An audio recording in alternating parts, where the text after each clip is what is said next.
Well, good afternoon, everybody. Thank you for inviting me. So the break kind of defines, in some sense, a division between thinking and doing. And what I've crossed that divide myself. In my career, I was a professor for many years.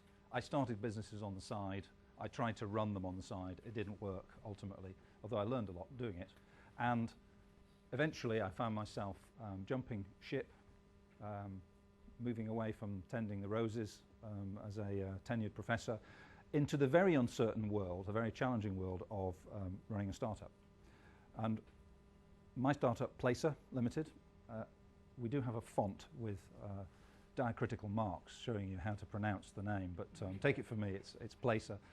My company, Placr, is involved in doing tracking and location management, and also transportation and other open data added value aggregation services.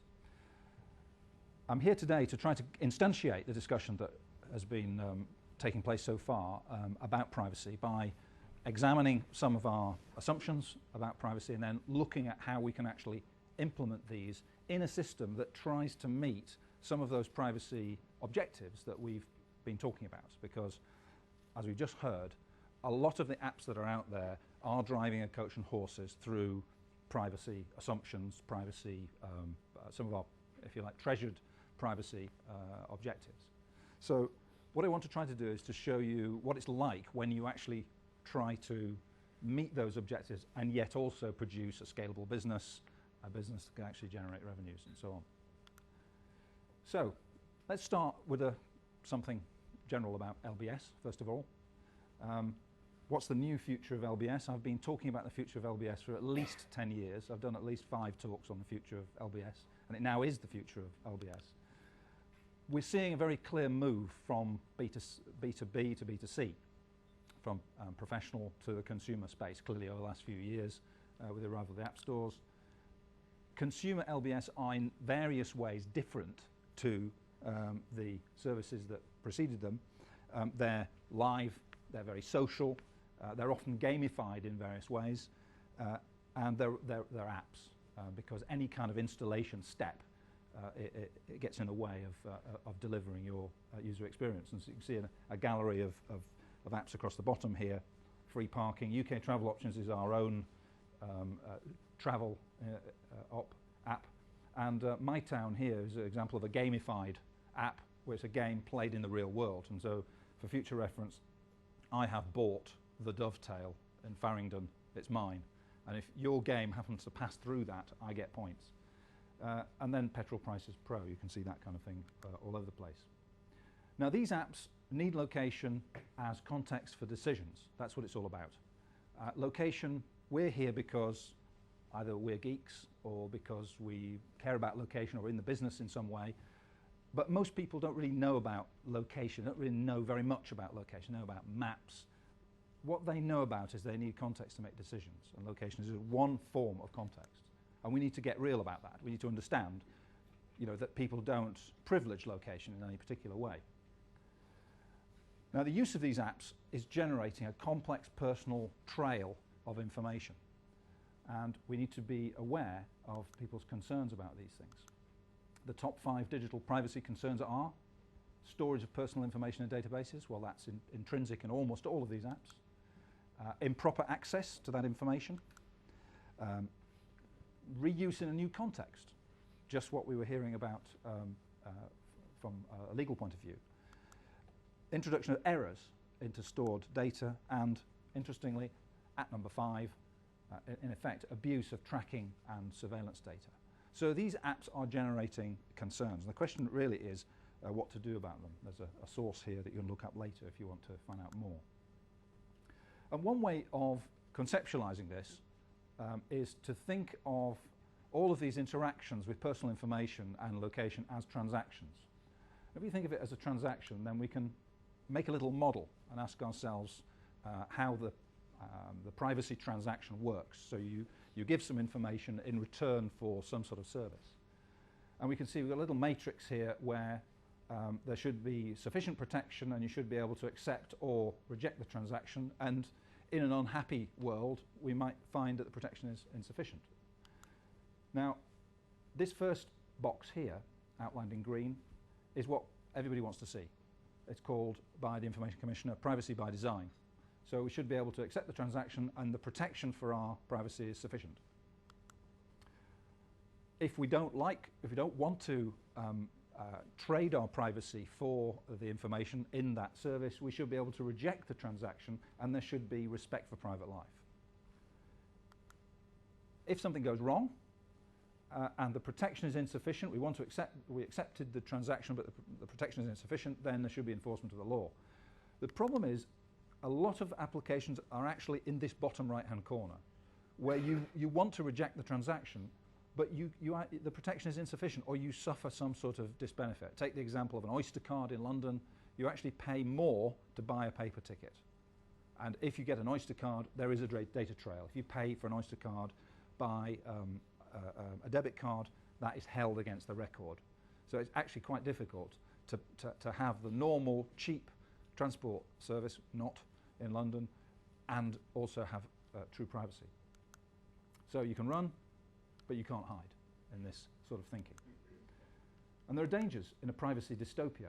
You've got to be able to experience all these digital services without suffering these penalties. So you need strong security on records, we need authentication of access.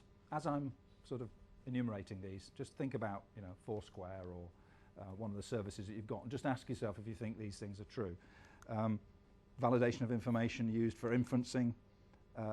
Do we see all these things in the services that are out there at the moment? I think I want to argue that they're frequently not present, certainly not all present in all places. And because that protection is not there, everybody's just got that little bit of caution which is holding them back. And if you're running a startup, you want to put a service into the marketplace, this is a major concern because clearly, in one sense, these services cannot and will not grow. It's impossible for them to grow without guarantees about these things. And this is only reasonable. Take location more specifically. Location information is collected by lots of apps around the place. But we see that spyware has been demonstrated to capture location from cell phones. I say demonstrated, I don't suggest it's widespread. Demonstrated is a technology principle. A relatively brief access to phones and email, for example, allows location sharing to be enabled.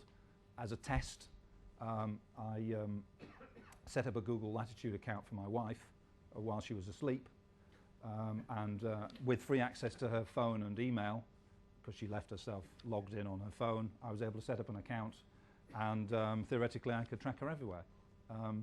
The penalties for doing that and ever getting discovered are so severe that in fact I thought the better of it, but in fact she's still on the system and but she's centered on that default London location in Westminster.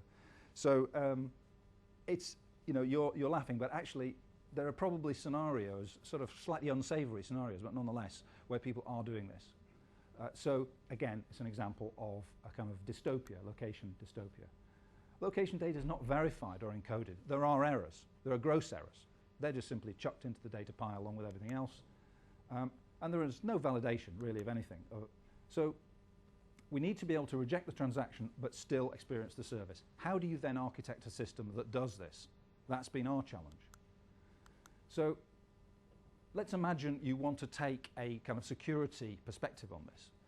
What would you do? Well, you've got a few options if you want to ensure that people can reject the transaction. You can cloak people's movements in various ways. Take a service from the network, but don't report location back. Pseudonymity. Now, I'm not 100% sure that's how you spell pseudonymity, and if anyone knows, then please let me know at the end. Decouple identity and access. That's easily done. In fact, that's probably the dominant method that people are using to protect themselves. The number of Donald Ducks there are, etc., on various location services tell you that. Keep location on the device, already suggested earlier on. And this is done in various embedded devices. Or, just imagine you don't want to stick bits of sellotape on something that's already broken. You can put the control of location back into users' hands. And that's really what we want to do. That's our mission. Now, over the last really only, I could say a year, but it's kind of almost not even a year, a new sector has very rapidly grown up called location management, and there's a bunch of apps here on Android home screen that illustrate these. These apps capture location streams, they store and map location data, they share location data, one of the fastest areas of LBS at the moment. And use cases are in sport, leisure, life logging, and so on. People are gathering this data and uploading it to various online services. But there are a bunch of challenges in building these kinds of apps. I thought I'd just run through these before we go back to the first location bank, which we've started. There are three types of positioning on the screen: blue, green, and just a little bit of red mixed in the middle there. The blue is Wi-Fi positioning. The green is cell positioning. The red is GPS. You can see that, generally speaking, behind the scenes, position quality is not good, and this needs resolving because if people people cannot come to depend upon these things. Imagine child tracking on that, where you're going to have a heart attack every 2 minutes because you think that your child is all of a sudden being abducted. I mean, this just doesn't work. It just doesn't work well enough.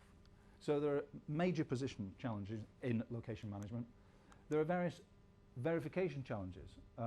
This is a map of the City of London with some tracks overlaid on it, and pretty much all you can see is lighter colours and darker colours. Essentially, it's mapping of dilution of precision. The lighter colours are high dilution of precision. This is a pile of data over a month when the constellation has moved not too far. This can tell you in a rough way that you will never ever get a position at the darkest coloured points, and you will quite often get a position at the lightest coloured points. You can use this kind of mask to help with verification. So you can record, and of course you can predict GPS availability based on this. Wi-Fi positioning can be quality assured, but it's not easy. The problem really is that if you're going to launch a location management service, at the moment you've got to rely upon one of the existing location service providers. And for various business reasons, they do not tell you anything about their services. It is a black box. And what we want is a grey box, something that allows us to see the internals of the location management so that we can qualify it in various ways, that we can get hold of the metadata. I mean, for example, on the iPhone, in reality, you can't even find out what sensor produced the position you've got. There are various ways of forcing it to use GPS under certain circumstances, but it's quite difficult.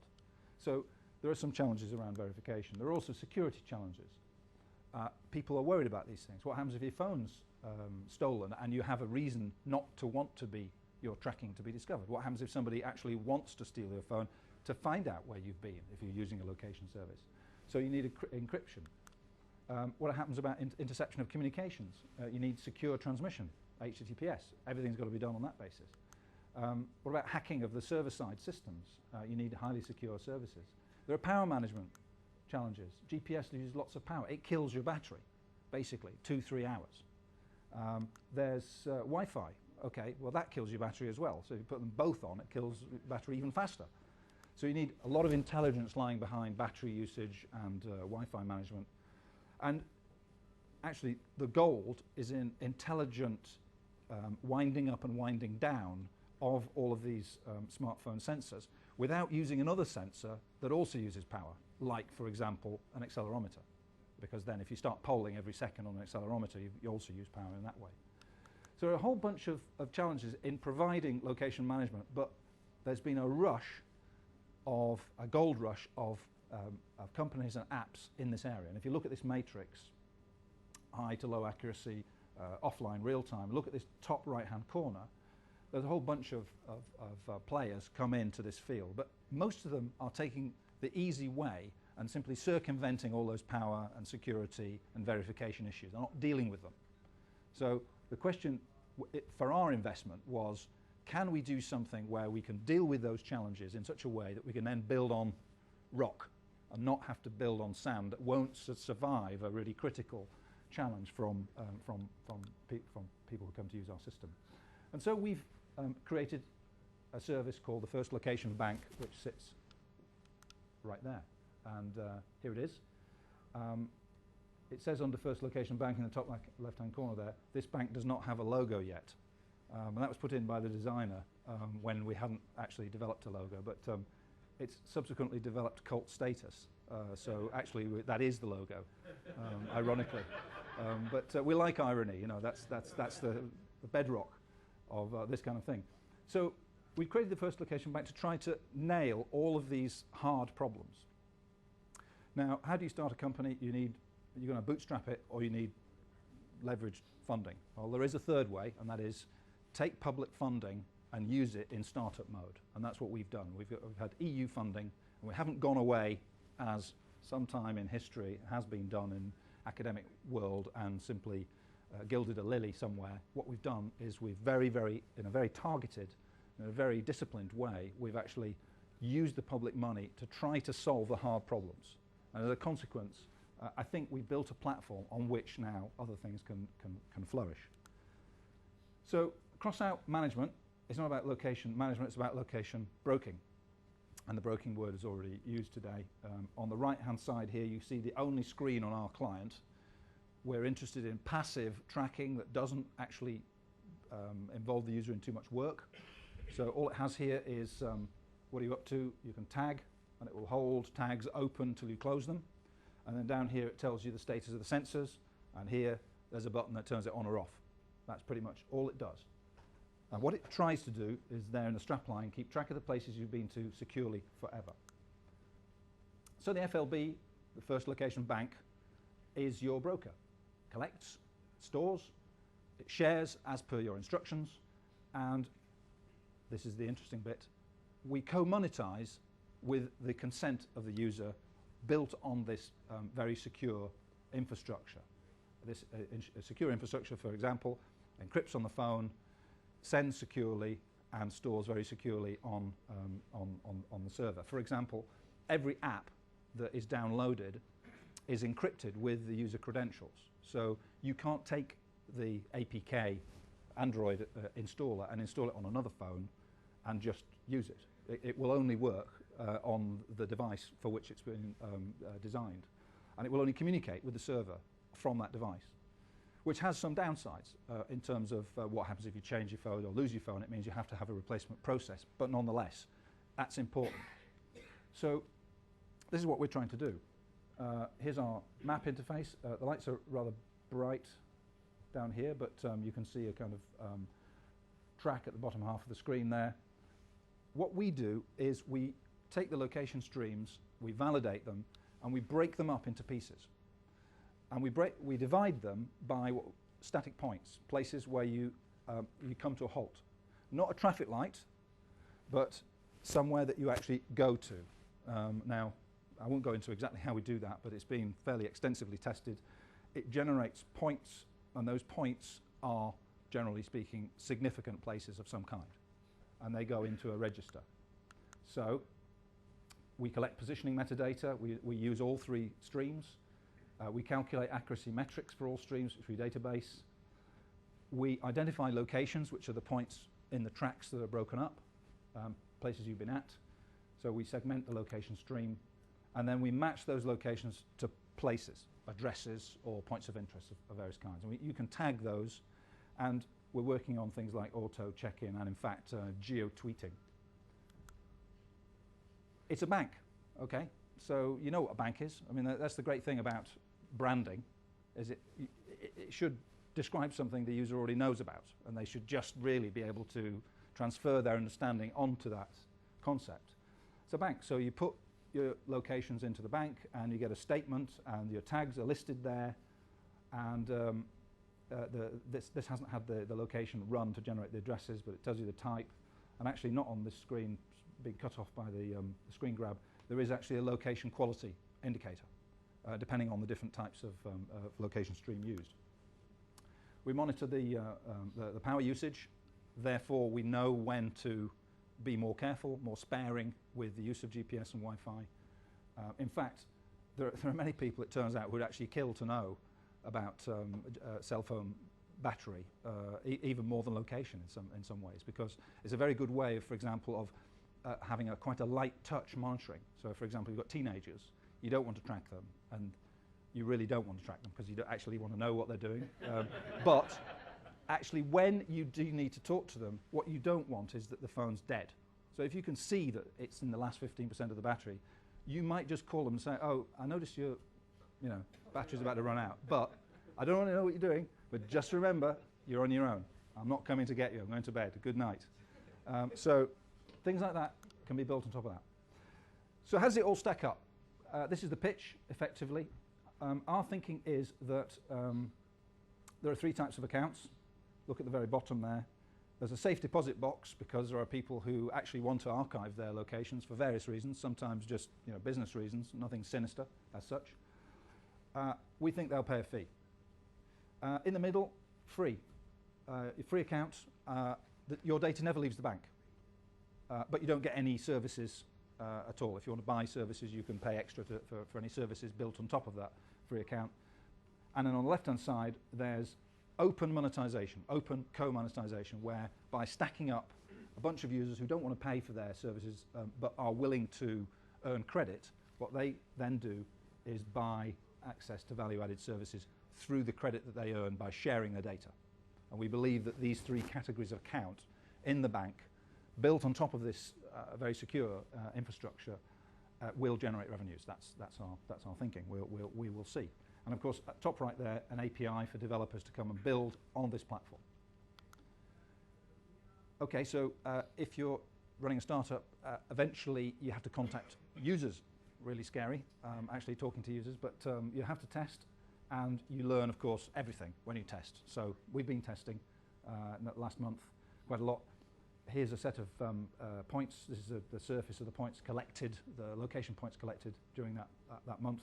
You can see from this that our partners are in Estonia, in France, and in the UK, and we did the most work to collect data, as you can see there. So we've done testing, and I'm not sure I really should be showing you this, but in the spirit of openness, these are the reactions. These are the wordles, the set of words derived from the user testing of the app. Positive ones, well, you should be able to tell which is which, but the positive ones at the top. Negative ones at the bottom. Now, what's interesting for this particular presentation is that privacy is not in there. Privacy wasn't actually in the negative connotations because we've got rid of it, because we're being honest about what we're doing about it. All the hard questions are being tackled. And in fact, people were saying to us, you think you might be slightly over-egging this kind of security thing. I'm not that worried. But at the same time, it has kind of vanished some of the problems, and you can see, interestingly, the big words that come out of this are battery. And that really remains now. This is the final frontier, actually. But it's good to see interesting, easy, enjoyed, tagging, used, walked, accurate words like that coming out in the positive. And this is not, moving someone's hand. This is uncommitted people who use a service unsupervised. Because I've done that other kind of evaluation before, and the point is, in a startup, it just doesn't work. So what are the implications? Well, you will know as well as I just offer you 2 thoughts, really. Privacy can be protected by security, so we can, put it all in jail, lock it all up, put walls around it, and of course, that tells people, in a sense, there's something wrong. There's something they should worry about. There's something they should be anxious about. If you go about it in a different way, you try to manage location, you're open and honest about it, you deal with the hard problems, requires a kind of investment that a lot of startups can't access, or that's not the way round they're building their companies. But if you do it that way, you can build this kind of brokering solution. We are looking for funding. We're talking to various funders, but anybody knows anybody who wants to put them in touch with us, we'd be delighted to talk to them, and I hope that was informative. Thank you very much.